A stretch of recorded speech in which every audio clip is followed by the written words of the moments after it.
केंद्र सरकार ने एक नई पेंशन योजना का ऐलान किया है जिसका नाम यूनिफाइड पेंशन स्कीम यानी कि यूपीएस होगा। ये फैसला कैबिनेट की बैठक में लिया गया है और इस योजना के तहत अगर किसी कर्मचारी ने न्यूनतम 25 साल तक काम किया है तो रिटायरमेंट के पहले नौकरी के आखिरी 12 महीने के बेसिक पे का 50% पेंशन के रूप में उसे मिलेगा।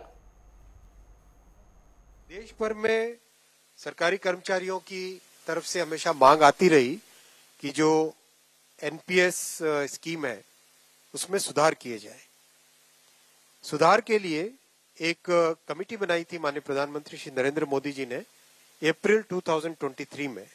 डॉक्टर सोमनाथन साहब जो कि आपके सामने आज कैबिनेट सेक्रेटरी डेजिग्नेट के हिसाब से बैठे हैं, आप फाइनेंस सेक्रेटरी के हिसाब से इस कमेटी के चेयरमैन थे और इस कमेटी ने एक्सटेंसिव कंसल्टेशन किया। एक्सटेंसिव कंसल्टेशन 100 से ज्यादा एम्प्लॉइज यूनियंस एसोसिएशंस के साथ कमिटी ने डिस्कशंस किए, कई मीटिंग्स हुई, कई राज्यों के साथ, करीब करीब सारे ही राज्यों के साथ इस कमिटी ने इंटरेक्शन किया। उनके राज्यों के फाइनेंस सेक्रेटरीज, राज्यों की पॉलिटिकल लीडरशिप, सभी ने अपने अपने इनपुट दिए। राज्य सरकारों के जो एम्प्लॉइज की एसोसिएशंस थी उन सब ने इंपॉर्टेंस दी।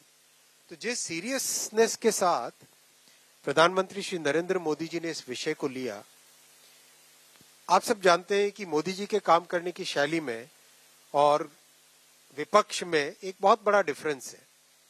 विपक्ष में केवल एक मुद्दा रख देना, केवल एक घोषणा कर देना, कुछ अनाउंसमेंट्स कर देना, वो उनकी शैली है।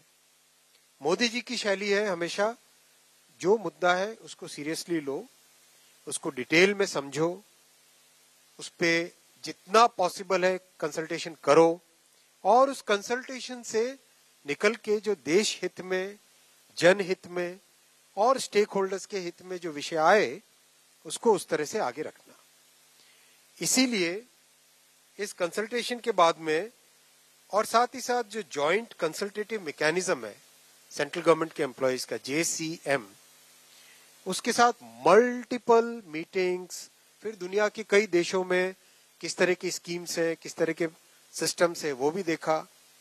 फिर भारत की जो अर्थव्यवस्था है और केंद्र सरकार का बजट है उसको समझने के लिए रिजर्व बैंक ऑफ इंडिया के साथ, वर्ल्ड बैंक के साथ, सबके साथ कंसल्टेशंस हुए और इस कंसल्टेशन के बाद में एक यूनिफाइड पेंशन स्कीम का रिकमेंडेशन इस कमेटी ने किया और आज प्रधानमंत्री श्री नरेंद्र मोदी जी की अध्यक्षता में यूनियन कैबिनेट ने यूनिफाइड पेंशन स्कीम को अप्रूव किया है, इसको अनुमोदित किया है और ये स्कीम अभी आने वाले समय में लागू होगी।